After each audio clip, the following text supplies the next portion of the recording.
Realme C15 display light jumper. মোবাইলটার problem হচ্ছে ডিসপ্লেতে লাইট আসছে না। তো আই স্ক্যান করে দেখলাম একটা কয়েল ভাঙা রয়েছে, এই জায়গাটাতে একটা কয়েল ভাঙা রয়েছে। আমার ক্যামেরা অতটা ভালো না যে আমি আপনাদেরকে জুম করে দেখাবো। তো চলুন জাম্পারটা করে দেখি, তারপরে দেখা যাক প্রবলেম সলভ হয় কিনা।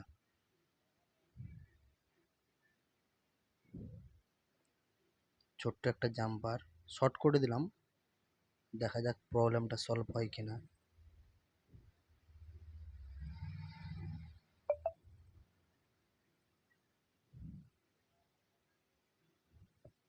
Problem solve. একটা কয়েলের জন্য ডিসপ্লেতে লাইট আসছিল না।